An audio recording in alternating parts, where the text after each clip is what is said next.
If you are a gentleman, Pasir Putih, bangun. Baik. Saya jemput Keningau. Tan Sri Speaker yang saya hormati, ada isu peraturan. Saya bangun kerana tunggu Tan Sri Speaker untuk mempengerusikan mesyuarat dan saya lihat ahli Parlimen Pasir Putih pun ada di sini. Pada Peraturan mesyuarat berapa itu? peraturan 36/12, mana-mana ahli yang mengeluarkan kenyataan yang mengelirukan Dewan adalah disifatkan menghina majlis.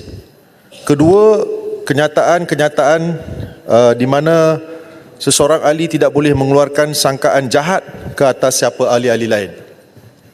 Pada 28 hari bulan Oktober minggu lalu, ketika Yang Berhormat Pasir Putih membahaskan belanjawan, beliau telah membuat beberapa pertuduhan terhadap Yang Berhormat Bukit Gantang nombor 1 berkenaan dengan isu kontrak syarikat Komatra Sajian Sdn Bhd nombor 1. Kenyataan itu juga dihalakan kepada Yang Amat Berhormat Perdana Menteri, dan yang paling mengguris hati saya, kenyataan itu juga dihalakan kepada Tan Sri Speaker. Sebab itu saya bangun. Walaupun kenyataan dan tuduhan-tuduhan yang tak berasas itu telah disangkal sepenuhnya oleh penjelasan Yang Amat Berhormat Perdana Menteri, sehingga hari ini, walaupun telah disangkal dan diperjelaskan, sebagai seorang ahli parlimen yang berhormat, saya menyangkakan Yang Berhormat Pasir Putih akan bangun sekurang-kurangnya meminta maaf kepada ahli parlimen Bukit Gantang dan juga kepada Tan Sri Speaker. Kerana dalam perbahasan beliau merujuk kepada mesej WhatsApp, bukan saja membuat tuduhan terhadap ahli parlimen Bukit Gantang, tetapi juga kepada Tan Sri Speaker sendiri.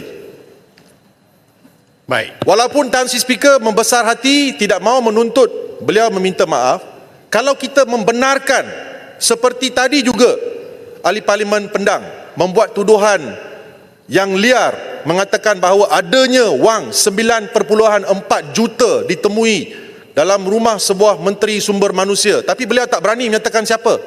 Adakah kita nak membenarkan ahli-ahli Parlimen Perikatan Nasional, terutamanya daripada PAS, menggunakan kekebalan Dewan datang membuat tuduhan-tuduhan liar, tetapi bila dicabar langsung lari, bertemperan, lari sembunyi, dan tak ada kehormatan sebagai ahli parlimen meminta maaf. Jadi saya menuntut Tan Speaker, to make a long story short, beliau bangun, kalau betul-betul Yang Berhormat meminta maaf kepada Tan Sri Speaker dan Yang Berhormat Bukit Gantang.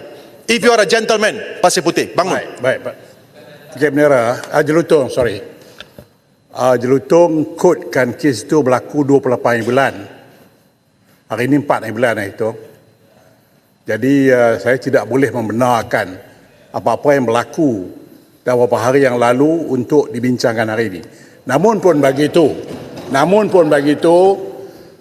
Jelutong masih lagi mempunyai hak, iaitu dengan mengmukakan satu usul kepada saya, menulis kepada saya untuk merujuk Pasir Putih, kalau sekiranya ada kes, kita akan buat siasatan. Sebab tidak fair, it's not fair.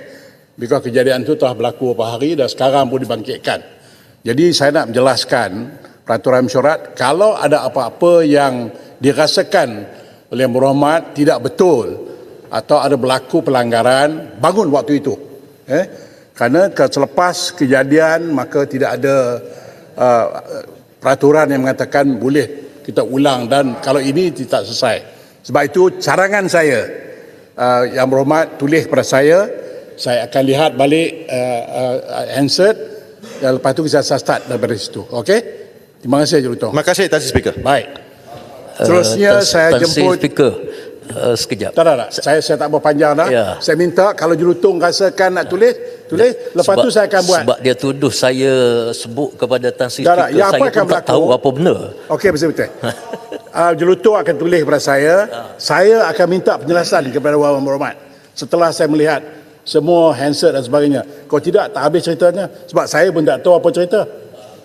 Jadi kita akan tengok handset, tapi YB kena tulis pada saya. Okey. Baik. Sekarang saya jemput Keningau. Ketua Peraturan Dewan 366. Sekejap tadi Jelutong mengatakan saya ada Keningau. Sekarang saya jemput Padang Terap. Tan Sri yang Ketua Peraturan Dewan 366. Sekejap tadi Jelutong mengatakan saya ada buat kenyataan tentang yang di Pertua Dewan. Jadi saya minta Jelutong ulang balik apa benda yang saya sebut, sebab saya pun tidak pernah ingat dan tak pernah saya menyerang ataupun sangka jahat kepada Tan Sri yang di Pertua Dewan. Dan yang kedua, saya nak sebut secara jujur kepada Jelutong. Kes yang saya sebut ini kalau nak dipanjangkan dalam parlimen ini, saya sangat menunggu-nunggu. Sekian, terima kasih.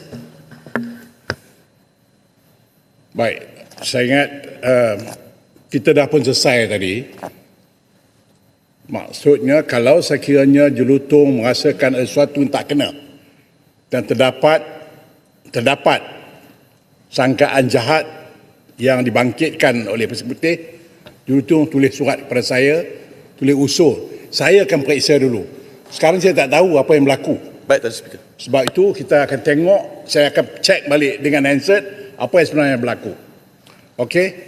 Baik, terima kasih. Terima kasih, Tuan Speaker.